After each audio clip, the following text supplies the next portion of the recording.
Good afternoon, honorable parents. My name is Lana, and today I'm going to present you my history fair. My topic is Lin Zhishu fights for no opium. My question is, why he wanted to fight for no opium? My thesis statement: Lin Zhishu was the first one who stood out and fought against for no opium, so it is a triumph. But then he has caused the Opium War. However, China lost the war, so it is a tragedy. After all, it was first a triumph, but then a tragedy. And this is a picture of how the opium plant looks like. The Tang Dynasty. The Tang Dynasty was the last dynasty in China, and it is also one of the dynasties that exists over 200 years. And these two are the maps of the Tang Dynasty.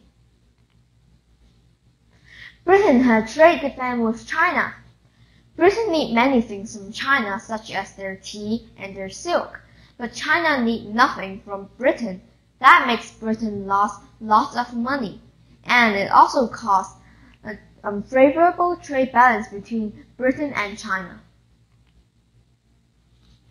Britain needed to balance trade with China. As I have said before, Britain had lost a lot of money, so in order to earn the money back, Britain had discovered a new kind of drug called opium. And they decided to trade the drug to China so that they can weaken China. Most Chinese were addicted to opium. Opium is a very highly addictive drug. If you eat it once, you want to eat it again. And it's very harmful to humans, which is a long-time user. They'll have the feeling of disgusting, and they'll have liver damage and more other things. The letter from Lin Zhishu to Queen Victoria. Queen Victoria was the queen in Britain at that time. As I've said before, most Chinese are addicted to opium, so Lin Zhishu decided to write a letter to Queen Victoria. In the letter, he required to have a policy of forbidding opium, and he required to have no more importing of opium. But during its delivering, somebody took the letter, so at last, Queen Victoria didn't get the letter. Opium combustions in Kumen. On March 24, 1839, Lin Zhishu had brought the 13 tons of cannons with 350 merchants inside, and they have frightened the British and over all the opium. And on April 10th, Charles Ella gave 20,000 plus boxes of opium to Lin Zhishu. The Convention of Chaobi.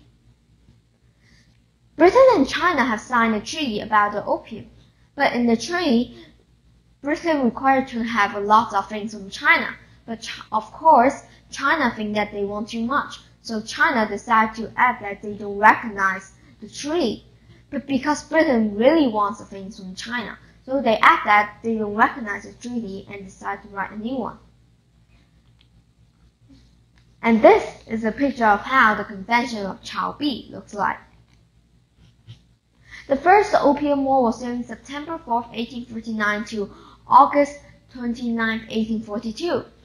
In this war, China lost. So at August 29, 1842, China and Britain had signed the Treaty of Nanjing, and China had to give 5 trillion pounds, the Hong Kong Island, and $21 million to Britain and more other things. The weakness of China. After the Opium War, I have shown how weak was China and how China became defenseless. That makes China have to sign more and more unequal treaties, such as the Treaty of Beijing with Britain, the Treaty of Shanghai with USA, and the Treaty of Wampa with France. The timeline. This is the timeline of the Opium Wars, and this timeline also talks about the open door policy. The first Opium War was 1839 to 1842.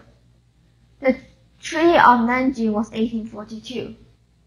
The second Opium War was 1856 to 1860.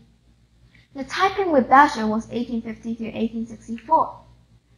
The open policy was 1899. And at last, the Boston version was 1899 to 1901. After all, this is my words cited page. These two are my primary sources and these four are my secondary sources. Thank you for listening.